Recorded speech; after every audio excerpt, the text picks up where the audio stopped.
Olá, meu povo, tudo bem? Dia 18 de agosto de 2023. Uma alegria poder estar aqui com vocês, reunidos, meditando a palavra do Senhor, o que o Senhor tem a nos falar no dia de hoje. Então vamos clamar o Espírito Santo para uma boa meditação da palavra, para um bom entendimento daquilo que o Senhor quer de nós. Vinde, Espírito Santo, enchei os corações dos vossos fiéis e acendei neles o fogo do vosso amor. Enviai o vosso Espírito e tudo será criado e renovareis a face da terra. Oremos. Ó Deus, que instruíste os corações dos vossos fiéis, com a luz do Espírito Santo, fazei que apreciemos retamente todas as coisas, segundo o mesmo Espírito, e gozemos sempre da sua consolação. Por Cristo, Senhor nosso. Amém. A palavra de hoje está no Evangelho de São Mateus, capítulo 19, versículos de 3 a 12. Pelo sinal da Santa Cruz, livra-nos Deus nosso Senhor dos nossos inimigos, em nome do Pai, do Filho e do Espírito Santo. Amém. Naquele tempo, alguns fariseus aproximaram-se de Jesus e perguntaram para o tentar: é permitido ao homem despedir sua esposa por qualquer motivo? Jesus respondeu: nunca lestes que o Criador desde o início fez homem e mulher? E disse: por isso o homem deixará pai e mãe e se unirá à sua mulher, e os dois serão uma só carne? De modo que eles já não são dois, mas uma só carne. Portanto, o que Deus uniu, o homem não separe. Os fariseus perguntaram: então como é que Moisés mandou dar certidão de divórcio e despedir a mulher? Jesus respondeu: Moisés permitiu despedir a mulher por causa da dureza do vosso coração. Mas não foi assim desde o início. Por isso eu vos digo: quem despedir a sua mulher, a não ser em caso de união ilegítima, e se casar com outra, comete adultério. Os discípulos disseram a Jesus: se a situação do homem com a mulher é assim, não vale a pena casar-se. Jesus respondeu: nem todos são capazes de entender isso, a não ser aquele a quem é concedido. Com efeito, existem homens incapazes para o casamento, porque nasceram assim. Outros, porque os homens assim o fizeram. Outros ainda se fizeram incapazes disso por causa do reino dos céus. Quem puder entender, entenda. Palavra da salvação. Glória a vós, Senhor. Essa última parte aqui, né? Que nem todos são capazes de entender isso, a partir do versículo 11, e que ele fala que existem homens incapazes para o casamento porque nasceram assim, outros porque os homens assim o fizeram e outros incapazes por causa do reino dos céus. Aqui o Senhor fala de vocação, né? Cada um tem um chamado. Alguns terão chamado para o matrimônio, outros terão chamado para a vida religiosa, né? E aí cada um deve discernir o seu chamado durante a sua vida, com um diretor espiritual, estando em comunhão ali com o Senhor, meditando. Como eu conheço pessoas que namoravam e aí terminaram o namoro, no meio de um namoro, para entrar para o seminário, e hoje são sacerdotes, né? Então, cada um tem um chamado e cada chamado requer uma renúncia, né? Requer um sacrifício. O casamento, o Senhor fala, né? Deixarás pai e mãe e se unirá à sua mulher, e não serão mais dois, mas serão uma só carne. A partir do momento que você se casa, aquela pessoa que você escolheu para estar junto com você, vocês são um só. E é indissolúvel esse sacramento. Ah, mas Tati, existe tanta gente pedindo a nulidade do matrimônio. A nulidade do matrimônio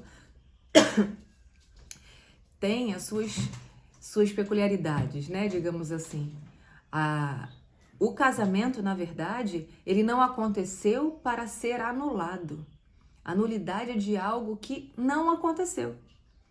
Esse matrimônio, na verdade, não aconteceu.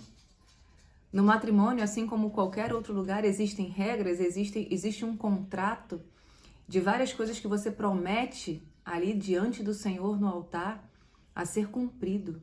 A partir do momento que aquilo não se cumpriu, aquele casamento se torna nulo. Ou seja, ele nem existiu, né? E aí, realmente existe uma máxima nesse mundo de que, casa, se não der certo, separa. Você tenta com outra pessoa, né? Você tem mesmo que ser feliz, você vai ser infeliz no seu matrimônio, por quê? Mas o que está acontecendo ali? Você já conhecia aquela pessoa antes de casar com ela? Ela mudou assim rapidamente quando você casou e se tornou um monstro? Não, você já conhecia aquela pessoa antes de se casar, por isso existe o namoro, existe o noivado, que é o tempo de conhecimento dos dois, para então chegar ao matrimônio, que é um sacramento.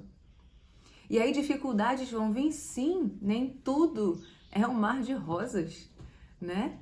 Vão vir dificuldades, vão vir pedras no caminho, né? O reino dos céus é são dos violentos, né? O reino dos céus é dos violentos. Então, existe uma batalha espiritual dentro de um matrimônio. Eu vejo muita gente que quando se separa, aí vai cuidar do corpo, vai cuidar do cabelo, vai entrar para academia, vai fazer uma dieta, porque precisa estar bem para conquistar outra pessoa. Por que não fez isso dentro do matrimônio? Se cuidando para o outro, dando atenção para o outro que você escolheu estar contigo até que a morte os separe. Como é lindo ver casais que, em meio a tantas dificuldades, conseguem enfrentar juntos aquela dificuldade e se unem cada vez mais. Ontem mesmo eu falava com o meu diretor, a gente estava falando sobre o matrimônio, né? Missão dele falar sobre o matrimônio, o apostolado dele. E eu falava, né? A gente falava do papel do homem e da mulher dentro de casa, né?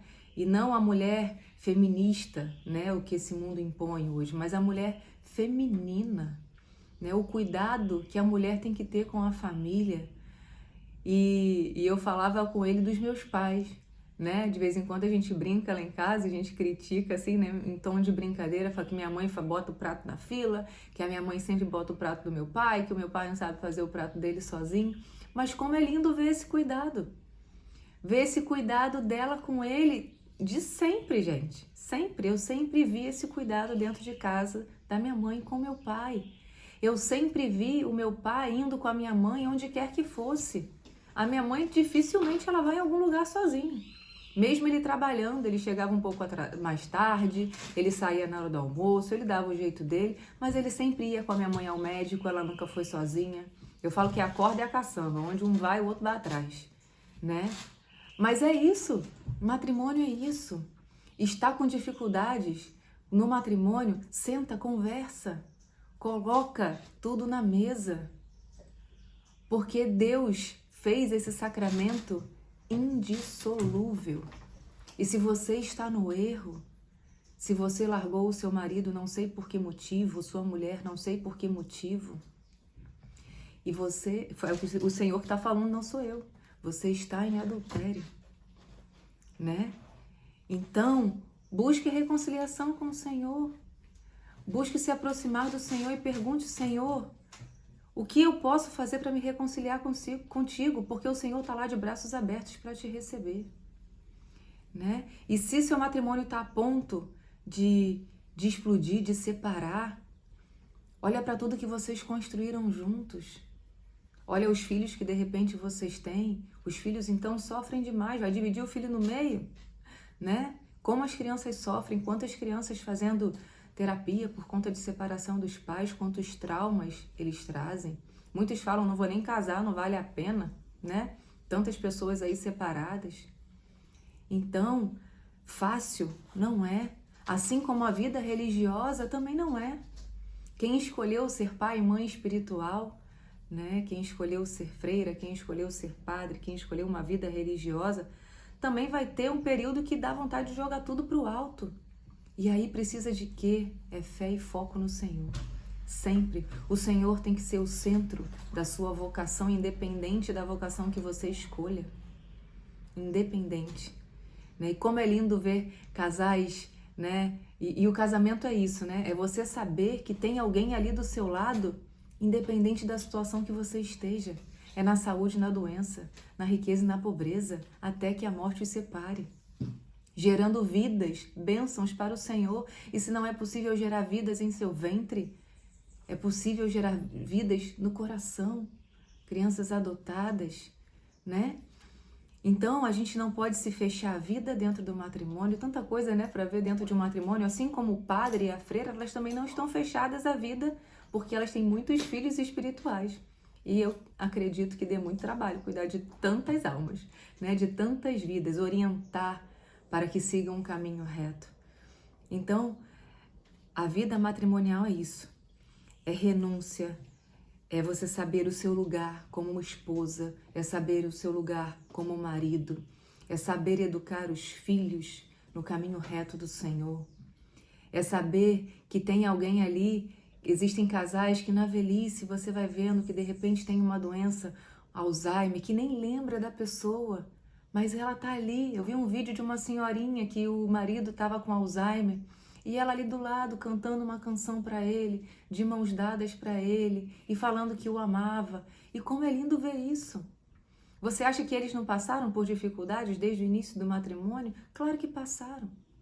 Mas souberam superar em Deus, souberam superar e se unir cada vez mais e tornar esse amor mais forte.